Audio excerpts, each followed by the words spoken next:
പ്രഭാവതിയുടെ പ്രഭയൊക്കെ തീർന്നു. ഇപ്പൊ വെറും വതിയായി. എന്തായിരുന്നു പത്രാസ്? എന്തായിരുന്നു അവളുടെ ഭാവം? ഒരു കൊച്ചമ്മ തമ്പുരാട്ടി ചമഞ്ഞ് നടക്കുകയല്ലായിരുന്നോ? അമ്മേ, ഇനി നമ്മളോട് വല്ല സഹായം ചോദിക്കുവോ? അതിന് നമ്മുടെ കയ്യിലൊന്നും ഇല്ലല്ലോ. ആകെ പാപ്പറടിച്ചിരിക്കുകയാണെന്ന് പറഞ്ഞാ പോരെ.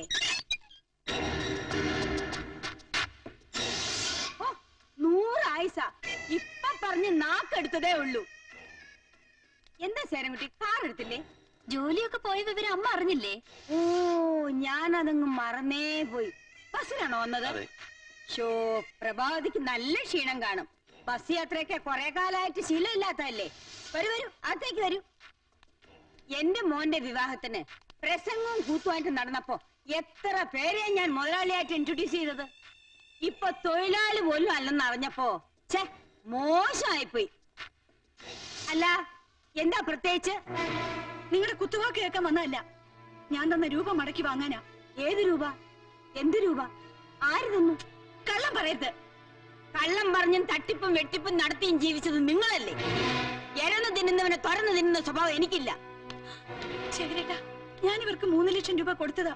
1 വർഷം കൊണ്ട് ഇരട്ടിയാക്കി തിരിച്ചു തരാമെന്ന് പറഞ്ഞ വാങ്ങിയത്. ജീവിക്കാൻ നേരെ നിവൃത്തിയില്ലെങ്കിലേ 10ഓ 200ഓ തന്ന് ഞാൻ സഹായിക്കാം. ലക്ഷങ്ങൾ വെറുതെ തരാൻ എന്റെ അടുത്തില്ല. ഞങ്ങൾ നിങ്ങളുടെ അവതാരത്തിന് വന്നതല്ല, വാങ്ങിച്ച രൂപ തന്നേ പറ്റൂ. ഇനി പ്രശ്നങ്ങൾ ഉണ്ടാക്കാനാണ് ഭാവമെങ്കിലേ ഞാൻ പോലീസിൽ കംപ്ലൈന്റ് ചെയ്യും. ഒരു വെട്ടിപ്പ് കേസ് ഉള്ളതുകൊണ്ട് അകത്തൊക്കെ എളുപ്പമുണ്ട്. നിർത്ത്. എന്റെ ഭാര്യ നിങ്ങളെ കാശ് ഏൽപ്പിച്ചിട്ടുണ്ടെങ്കിൽ അത് മടക്കി വാങ്ങാൻ എനിക്കറിയാം. വാങ്ങിച്ചോ? ഇപ്പൊ മനസ്സിലായില്ലേ? ശേഖരൻകുട്ടിക്ക് പണമുണ്ടെങ്കിൽ പ്രഭാവതിക്ക് ഇവരുടെയൊക്കെ മുമ്പിൽ സ്വർണ്ണവില്ല, അല്ലെങ്കിൽ വെറും പുല്ലുവില്ല. നീ വാ. അവനോട് ആ പ്രഭാവതിയെ പറ്റിച്ച് കുറച്ച് രൂപയുണ്ടാക്കിയ സന്തോഷത്തില്ല നിങ്ങളുടെ അമ്മയും പെങ്ങളും. ഈ അമ്മ എപ്പോഴും ഇങ്ങനെയാ. മോളടുത്തുണ്ടായാലും എന്നെ വിളിക്കൂ. നീ എവിടെയായിരുന്നു ഇതുവരെ? ഒന്ന് ഉറക്ക വിളി കേട്ടെന്ന് കരുതി നിന്റെ വായിലെ മുത്തൊന്നും താഴെ വീഴില്ലല്ലോ. എനിക്കൊരു നല്ല കാപ്പി വേണം. ആ, എനിക്ക് ചായ മതി. നല്ല ചൂട് വേണം. ചായയും കാപ്പി മാറി മാറി എടുക്കാൻ ഇതെന്താ ഹോട്ടലാ? എന്തു പറ്റി? ഈ അമ്മയോടും പെങ്ങളോടും പറഞ്ഞേരെ എന്റെ സ്വഭാവം മാറ്റരുതെന്ന്. കാര്യം അവരെന്റെ അമ്മയും പെങ്ങളുവാ. അവരെനിക്ക് ശരിക്കും അറിയാം. നീ ഇങ്ങനെ നിന്നു കൊടുത്താ അവര് രണ്ടുപേരും കൂടി നിന്റെ തലയിൽ കയറി നിരങ്ങും. അതുകൊണ്ട് എന്റെ മോള് നോക്കിയും കണ്ടൊക്കെ നിന്നാ മതി. അമ്മയ്ക്ക് ഷുഗറിന്റെ അസുഖം വരാതെ നോക്കണ്ടേ? പഞ്ചസാര വേണ്ട.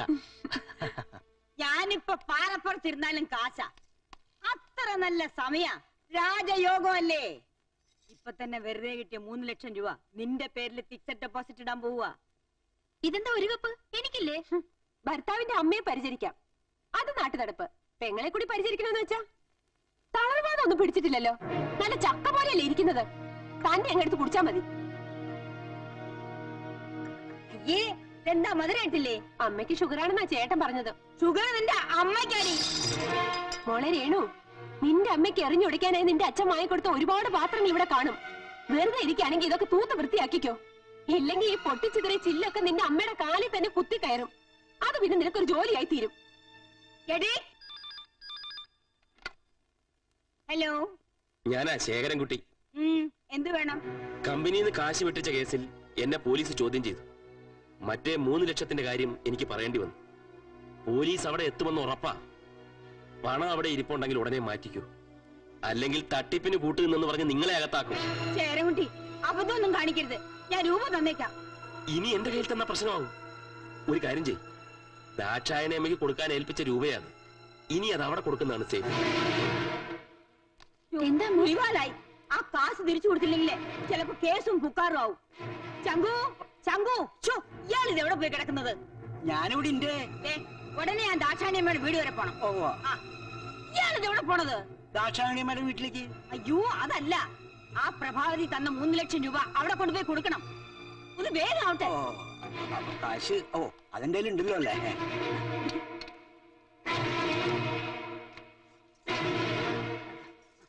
ഇതെല്ലാം എന്റെ ആഭരണങ്ങളല്ലേ? എന്ത് ചെയ്യാൻ പോവാ? എടീ, ഇത് നിനക്ക് സ്ത്രീധനം തന്നൊന്നുമല്ല. നിന്നെ ഈ വീട്ടിൽ കയറ്റിന് എനിക്ക് പാരിതോഷം തന്നതാ. ഇതിൽ പകുതി എനിക്കാ. ഇത് ഇനി ഇവിടെ ഇരിക്കുന്ന അപകടം.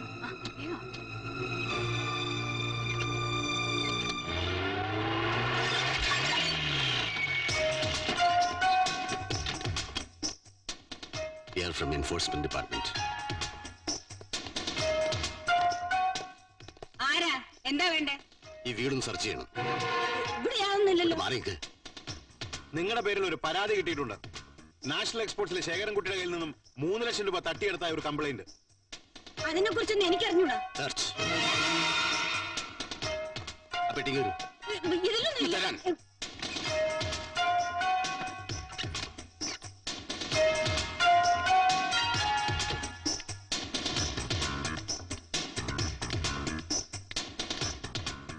വിശാലം, നീ പറഞ്ഞ 3 ലക്ഷം രൂപ ഞാൻ അവിടെ കൊണ്ടുപോയി കൊടുത്തു. പിന്നെ നീ പോലീസും പട്ടാളൊക്കെ ആർക്കാ കൊടുത്തത്? ദാക്ഷായണി അമ്മയ്ക്ക്.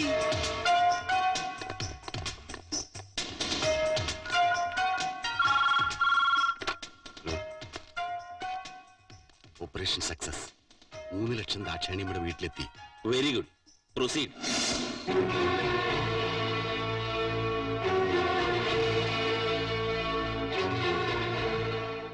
ഈ പണം നിങ്ങൾക്ക് എവിടെ നിന്ന് കിട്ടി? ശേഖരൻകുട്ടി കൊടുത്തിട്ട് വിശാലത്തിന്റെ വീട്ടിൽ നിന്ന് തന്നയച്ചതാ. എന്തിനാ ഈ പണം ഇവിടെ തന്നത്? എന്റെ മോന് കിട്ടേണ്ട സ്ത്രീധന തുകയാ. സ്ത്രീധനം വാങ്ങുന്ന ശിക്ഷാർഹമാണെന്ന് അറിഞ്ഞൂടെ? ഇവരുടെ പേരിൽ സ്ത്രീ പീഡനത്തിന് കേസ് ചാർജ് ചെയ്തേക്ക്.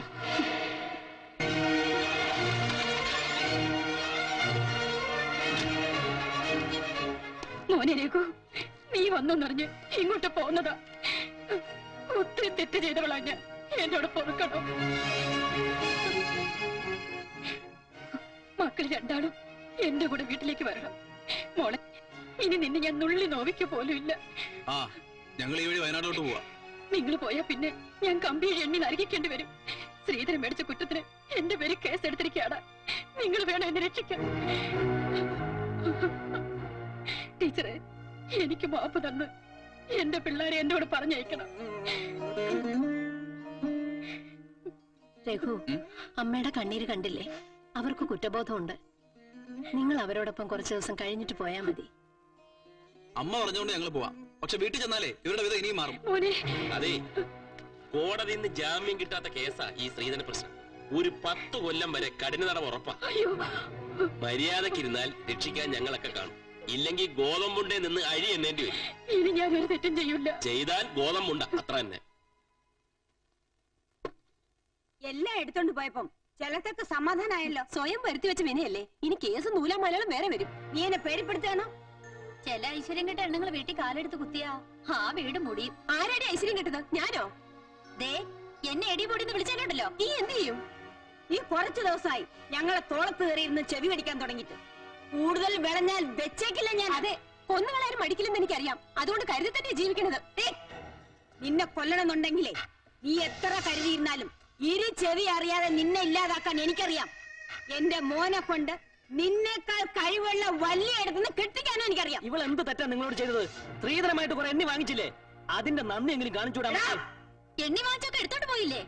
വീട്ടിൽ ചെന്ന് കുറച്ചുകൂടെ എടുത്തോണ്ട് വന്നിട്ട് ഇവിടെ നിന്ന് വിലച്ചാ മതി. എന്റെ വീട്ടിൽ നേരം മേടിച്ച കാശിന്റെ പലിശയും കൂടി ചേർത്താ നീയും നിന്റെ പണിയില്ലാത്ത ഭർത്താവ് 3 നേരം വെട്ടി വിഴുങ്ങി ഇവിടെ കഴിയണത്.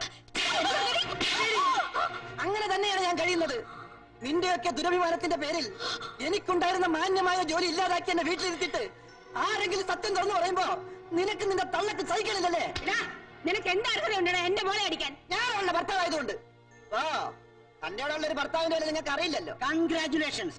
ഇതുപോലെ ഞാൻ ഇവിടെ കാരണത്ത് കൊടുത്തിരുന്നെങ്കിൽ ഇവള് പണ്ടേ ഒതുങ്ങിയാണ്. അതിന് ഇനിയും സമയം വൈകിട്ടില്ല. എന്നെയും എന്റെ മക്കളെയും ഭരിക്കാന്ന് ആരും കരുതണ്ട. നിങ്ങളുടെ മോളുടെ കൈ എന്റെ കരണത്ത് വീണിട്ടുണ്ടെങ്കിൽ ഞാനതിന് പകരം ചോദിക്കും. നോക്കിക്കോ. സ്ത്രീധനം മേടിച്ച കുറ്റത്തിന് ദാശായണിയമ്മ കോടതി വരാണ്ട് നിരങ്ങി നടക്കുന്നത് കണ്ടില്ലേ? അതുപോലെ നിങ്ങളും നടക്കും. ഇവിടുന്ന് പിടിച്ചെടുത്ത സ്വർണം മുഴുവൻ എന്നെ പീഡിപ്പിച്ച് വാങ്ങിയതാണെന്ന് കോടതിയിൽ ഞാൻ മൊഴി കൊടുത്തു. എന്റെ കൊക്കില് ജീവനുണ്ടെങ്കിൽ നിങ്ങൾ രണ്ടിനും ഞാൻ കമ്പിയിൽ എണ്ണിക്കും. ഇനി എത്ര നല്ല സമയമായാലും രാജയോഗമായാലും ജയില് തന്നെയാ. ശിക്ഷയ്ക്കും വേഗം ഉണ്ടാവില്ല.